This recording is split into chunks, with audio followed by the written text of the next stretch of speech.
করবো হচ্ছে পাকাল মাছ। দেখো এর মধ্যে একটা ট্যাংরা মাছও আছে, বেশ বড় সাইজের। তো তোমরা দেখতে থাকো। প্রথমে আমি লবণ হলুদ মাখিয়ে নেব। কড়াইতে দেখো তেল দিয়ে দিয়েছি।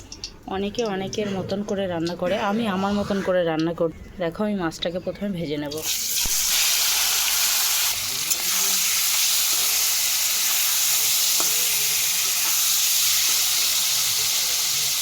এদিকে আমি মশলাটা করে নেব। রসুন, আদা, এখানে আমি কাঁচা লঙ্কা, পাকা লঙ্কা দুটোই দিয়ে দেবো।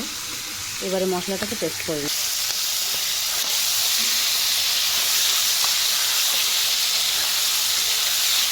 মাছটা হালকা করে ভাজা হয়ে গেছে, এবারে আমি নামিয়ে নেব। এবারে আমি আলুটাকে ভেজে নেব। লবণ দেবো, হলুদ দেবো, আলুটাকে সুন্দর করে ভেজে নেব।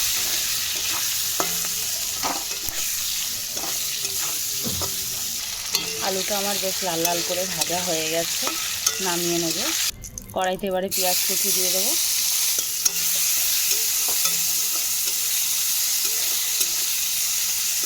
এদিকে আমি মশলাটাকে করে নিয়েছি, পেঁয়াজটা ভাজা হয়ে গেছে প্রায়। এবারে মশলাটাকে দিয়ে দেবো।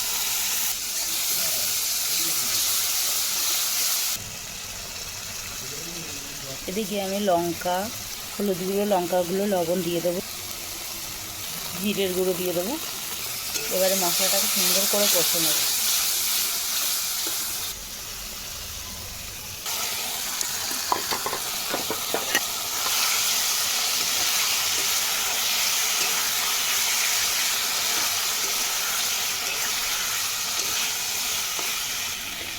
মাছটা আর মশলাটাকে ভালো করে কষে নেব।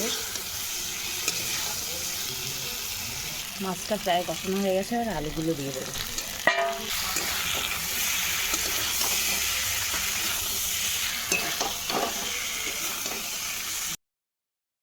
অনেকক্ষণ ধরে কষে নিয়েছি সুন্দর করে। এবারে পরিমাণ মতন জল দিয়ে দেবো। কড়াইতে জল দিয়ে দিয়েছি, ঝোলটাকে ফুটুক সুন্দর করে, তারপরে সাঁতলে দেব। তরকারিটা আমার অনেকক্ষণ ফুটে গেছে, এবারে নামিয়ে সাঁতলে নেব। কড়াইতে দেখো সর্ষের তেল দিয়ে দিয়েছি, ফোড়নে জিরে দিয়ে, জিরেটা ভাজা হয়ে গেছে। এবারে তরকারিটা সাঁতলে দেবো।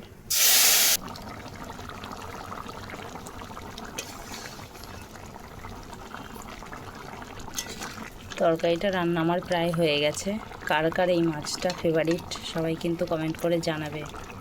মাছটা আমার রান্না হয়ে গেছে, প্রায় গলেও গেছে। এবারে গরম মশলা দিয়ে নামিয়ে নেব।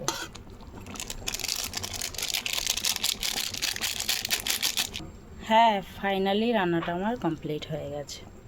দেখো মাছের ঝোলটা আমার রেডি হয়ে গেছে। তো কে কে খাবে চলে এসো। টাটা।